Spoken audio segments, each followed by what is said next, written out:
Hello and welcome everyone to another StarCraft 2 England cast. Today I have got game 2 of this best of 3 from the Zotac Cup, and it is between EXDayshi, who is the purple Terran in the top right, and roxkisLZ, who is the teal Zerg in the lower left. Now, a bit of a giveaway here of what happened game 1. If you haven't watched it, pause and go and give it a quick watch on my channel. But basically Dayshi lost, and there's no nice way of putting this, whined a bit at the end, thinking that he outplayed LZ. But to be honest, LZ had so many bases. He had a Broodlord Ultra Infester army, all completely maxed out on upgrades, and basically Dayshi was on 4 bases against, I think it was 6?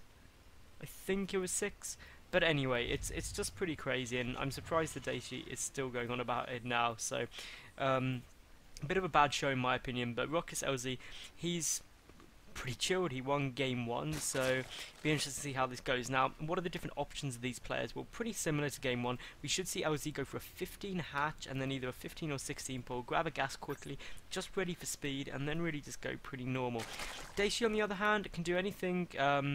Looks like it's gonna be a proxy 2 racks though, and the reason I know is simply because you can see 2 SCVs going across. Now, the reason you may think, that's an odd place to build a barracks, well, it's not. It's because it's out of this Overlord's flight path. So then basically the opponent will assume that you are going for a command center first build, but it's just a bit late. It's also very unlikely to get scouted over here.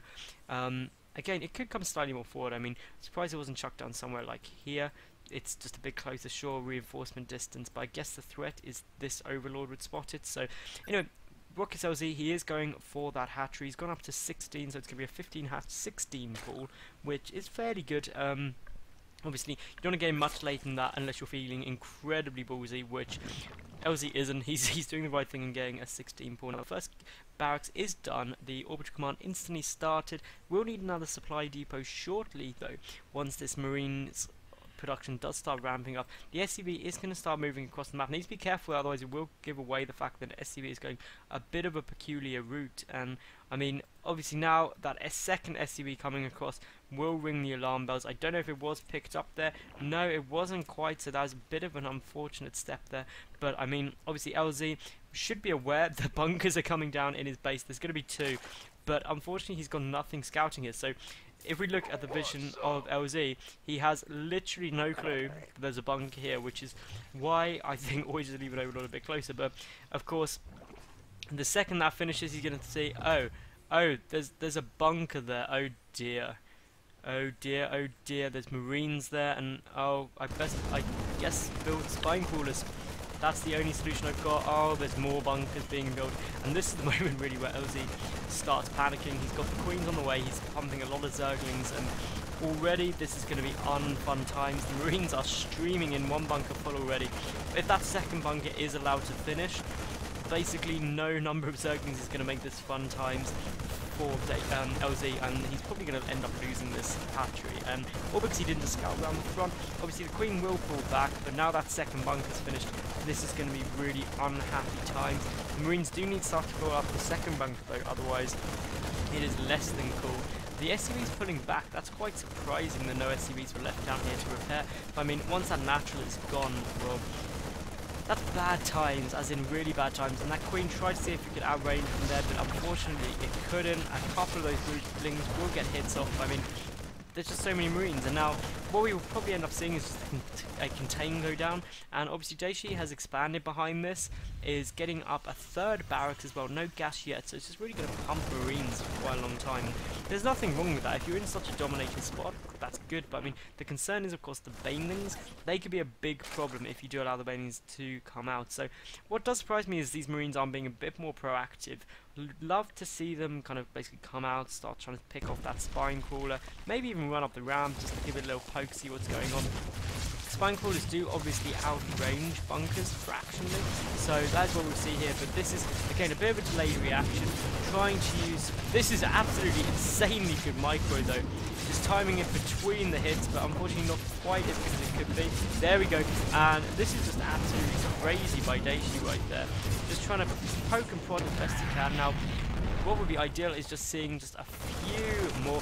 That single spine crawler not quite where it wants to be, picking up everything it can, just trying to get a bit of extra damage down. We do have more queens on the way, and I mean, obviously the concern is that Spine Crawler is rooting. Would love to see Dayshi jump out and start attacking you now. The concern, obviously, is all of those hundreds of Zerglings, well not hundreds, but a considerable amount of Zerglings do have speed and are on their way to take this down. But Dayshi is completely walled off. He's got more of these barracks back there as well, so he's going to have stupid amounts of marine production.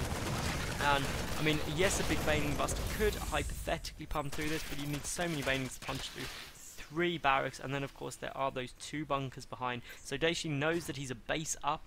He's got double the theoretical income of LZ, so he's just so far ahead. He should really just capitalise on it and play defensively, and just so well. The work count is massively in Dayshi's favour as well. So it was a good opening. It played out very, very well. We're probably going to see a big Baneling Bust now, because that's really the only option available to LZ, is to go for that huge Baneling Bust. But more bunkers are getting produced. Just so many Marines coming out. We do have a tech lab on one of those barracks now, and I mean, the concern is the longer that LZ waits, the worse it will be, because I mean, the big problem is that if too many bunkers get up and that wall just becomes effectively unbreakable, which is never fun times. The SCVs can obviously all get pulled as well, and a 3 racks wall off is very difficult to punch through, even with a huge amount of Banelings, because, well, they're barracks, they're not just supply depots.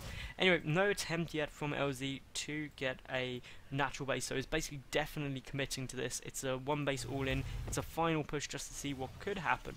These 3 Zerglings just getting a poke forward, having a look, seeing what's going on.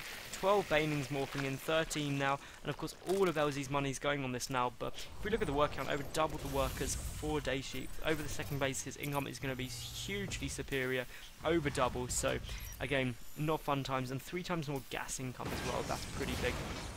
Now, a supply depot wall-off is getting built between the cracks, and that's just going to help, again, shield off these bunkers as best as possible. It is such a good defense position, but the Banelings are coming across now. Going to need to see a lot more supply depots built, because here comes the big push. The first wave of racks go down. All of the Zerglings streaming in, they get bottlenecked pretty badly. And now, of course, the repairs will start coming off, and those are defended so easily by Dayshi. Yes, he lost those 3 wall-offs, but there's the well played from LZ, showing the good manners. So that was game 2, guys. I hope you did like it.